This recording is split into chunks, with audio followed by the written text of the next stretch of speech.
On October 30th, 2020, the South African community was left deeply shocked as news broke across television screens about the brutal murder of Simone Jasmine. Known as both a controversial figure and a product of the country's criminal underworld, her assassination sent shockwaves through the nation. The family of Simone Jasmine, better known as the Queen of the South, has rubbished claims that she was involved in murder or attempted murder.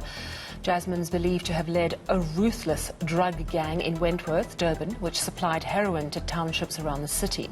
She was later arrested today after being shot dead last Thursday by a group of men. She was gunned down in a brutal attack while seated in the back of an Uber in Wentworth, a township in Durban. Jasmine had just entered the vehicle when a group of men wielding AK-47s ambushed her and opened fire. The Uber driver, fearing for his life, fled the scene on foot as the shots rang out. Jasmine was struck 6 times, twice in the chest, 3 times in the stomach, and once in the leg. In a final act of violence, one of the assailants opened the car door and fired at her at close range before fleeing. After the gunman escaped, the Uber driver returned to his vehicle and rushed Jasmine to the hospital. Despite his efforts, she succumbed to her injuries. At the time of her assassination, Jasmine was out on bail and awaiting trial in the Durban Magistrates Court. She faced charges of murder, attempted murder, and conspiracy to commit murder alongside 5 other individuals.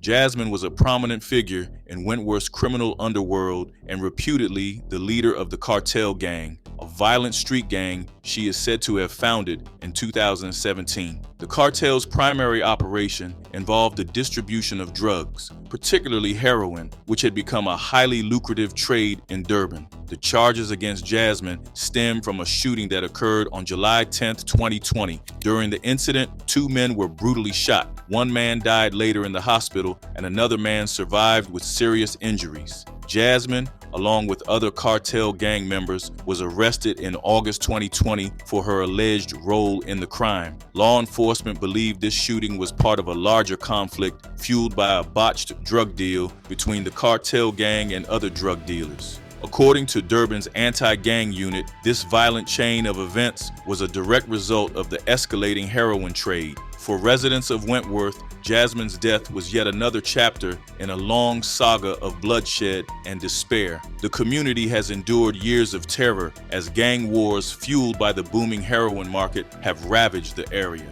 One grieving resident expressed frustration. What do we do? What went so wrong that the colored people are neglected?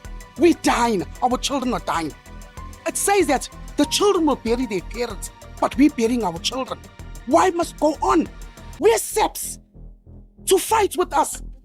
Where are they? They get a salary every month, but nothing gets done. The heroin trade has been a driving force behind these gang wars. Durban is home to one of South Africa's largest heroin markets, and over the years, its distribution methods have evolved. Initially sold in chalk stick shapes, heroin began to be packaged in straws, which required significant manual labor to prepare. More recently, the drug is sold in pill capsules, a method that is not only more efficient, but also more profitable. In March 2019, a significant breakthrough in Durban's drug trade occurred when the Hawks uncovered a 50 million South African rand drug operation during a raid on a luxurious mansion. Beneath the property, they discovered an underground laboratory equipped to produce thousands of heroin-filled capsules daily. The lab housed advanced capsule pressing machinery and thousands of empty capsules, with authorities estimating a daily output of 10,000 capsules. Over the past 7 years, Durban street gangs have embraced this method, utilizing automated pharmaceutical capping machines capable of producing up to 25,000 capsules per hour. These machines, designed to fill capsules with precise amounts of heroin, have revolutionized the trade, although the cost is steep. A capping machine can cost 250,000 South African rand and requires only 1 operator. Empty capsules, typically imported from China and India, cost around 2,000 South African rand for 1,000 type 4 capsules. With 1 kilogram of heroin producing approximately 25,000 capsules, the potential street value reaches 375,000 South African rand. The capsules, known on the streets as caps, are cheap and accessible, sold for about 15 South African rand each, less than the price of a loaf of bread. Users often dismantle the capsules to inject the heroin, finding it smoother and more potent this way. The pill capsule method has proven to be far more efficient and economical than the previous practice of packaging heroin in plastic straws, making Durban the epicenter of South Africa's heroin market. However, this shift has also driven devastating consequences, with addiction and violent crime rates skyrocketing in impoverished neighborhoods like Wentworth. Wentworth, plagued by poverty, unemployment, and addiction, has become ground zero for escalating gang violence. Gun battles are frequent, and innocent bystanders often fall victim to the crossfire. It was in this environment in 2017 that Jasmine, a notorious figure in Durban's underworld, founded the Cartel, a drug-selling gang. Her base of operations was the barracks. Jasmine was more than a gang leader. She was a benefactor and community figure. In a neighborhood where basic needs were often out of reach, Jasmine paid utility bills, delivered food parcels, and organized community events. She provided school uniforms, hosted parties for children, and threw lavish Mother's and Father's Day celebrations complete with food and drinks. Despite her efforts to uplift the community, Jasmine's activities came at a steep cost. The barracks became a hotspot for weekly drive-by shootings, with violence spilling over into the lives of its residents. The community's perception of Jasmine was divided. As one local observed, "It depends where you are and who you ask." To some, she was a hero because of the good she did. But the truth is, drugs are destroying our community. Jasmine, known as the Black Widow on the streets of Wentworth, earned her nickname due to her connections with 3 prominent drug lords, all of whom were killed in the ongoing gang wars. Before establishing her empire, she worked as a distributor, facilitating heroin sales from street corners in Wentworth to dealers in Umlazi and Lamontville. After founding the cartel gang, Jasmine became the primary supplier for these networks, solidifying her dominance in Durban's heroin trade. The cartel, under Jasmine's leadership, was estimated to generate approximately 200,000 South African rand daily from drug sales. Authorities believe she funneled much of her profits into real estate and Uber cabs, diversifying her income streams. Despite her financial success, Jasmine's reign was marked by relentless violence, both against her rivals and within her own community.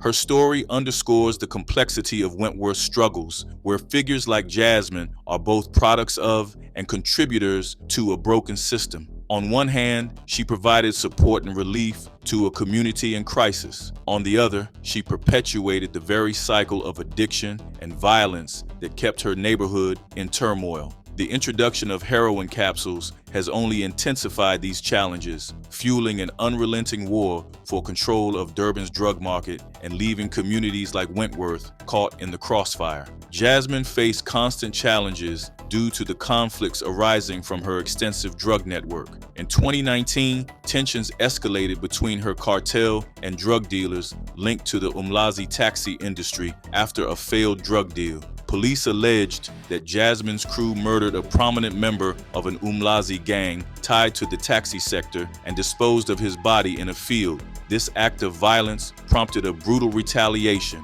with Umlazi gang members storming the barracks apartments and firing AK-47s, believing Jasmine and her crew were inside. This period marked the beginning of intensified investigations by the newly formed SAP's anti-gang unit targeting Jasmine and her operations. In September 2020, just months before Jasmine's murder, the anti-gang unit raided the Wentworth police station, arresting warrant officer Brian James, who was suspected of having ties to the cartel. This action was part of a broader crackdown involving the anti-gang unit, the Hawks, and crime intelligence, which had recently collaborated to arrest Jasmine and several of her associates. The charges included murder, attempted murder, and conspiracy to commit murder. While Jasmine was granted bail, her co-accused remained in custody. She was due to appear in court again in October 2020, but her life was cut short before that could happen. Jasmine had taken numerous precautions in the weeks leading up to her assassination.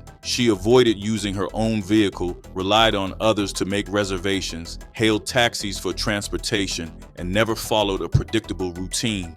Despite these measures, her killers, reportedly monitoring her movements for days, struck with precision. On the day of her murder, an Uber was called for her by someone else, and she was picked up on Marine Drive. Minutes later, gunmen ambushed her.